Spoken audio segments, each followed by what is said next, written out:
Hello বন্ধুরা, তোমরা সবাই কেমন আছো? আমি মোটামুটি ভালোই আছি।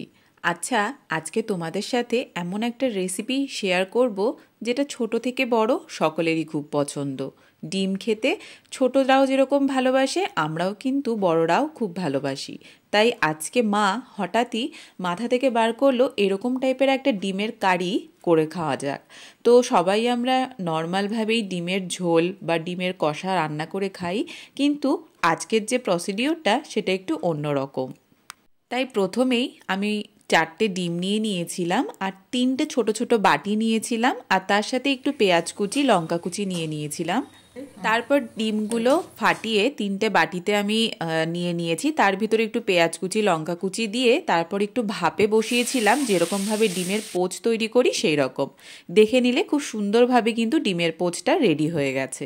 তারপর এটাকে কারি তৈরি করার জন্য নিয়ে নিলাম পেঁয়াজ কুচি, টমেটো কুচি, আদা কুচি, রসুন কুচি আর কয়েকটা লঙ্কা।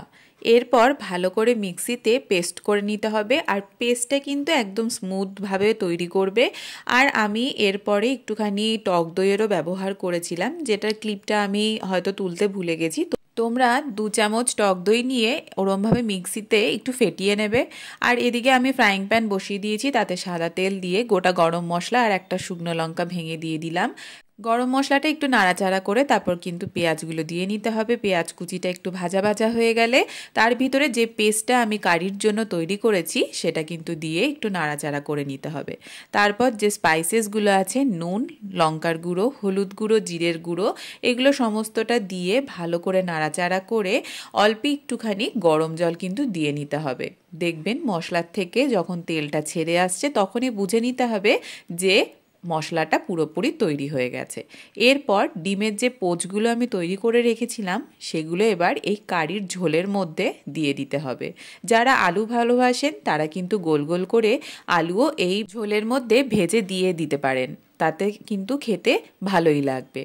আমি আলুটা স্কিপ করেছি, তো তোমরা দেখতেই পেলে খুব সুন্দরভাবে কিন্তু ঝোলের ভিতরে এই ডিমের পোচগুলো দিয়ে হালকাভাবে এবার সিম করে দিতে হবে গ্যাসটা, আর কড়াইয়ের যে লিডটা আছে সেটা কিন্তু চাপা দিয়ে দিতে হবে। আস্তে আস্তে ফুটে সেটা বেশ সুন্দর মাখা মাখা হয়ে যাবে। আর নামানোর আগে ধনেপাতা কুচি আর একটু গরম মশলা কিন্তু দিয়ে সার্ভ করে নিলেই তৈরি হয়ে যাবে ডিমের পোচের কারি। এটা কিন্তু গরম ভাতে বলো বা পোলাওয়ের সাথে বা রুটির সাথেও বা পরোটার সাথেও খুব ভালো লাগবে। আমি তো গরম ভাতের সাথে সার্ভ করেছিলাম বাড়িতে, আর খুব টেস্ট হয়েছিল। তোমরা কিন্তু এভাবে ট্রাই করতে পারো।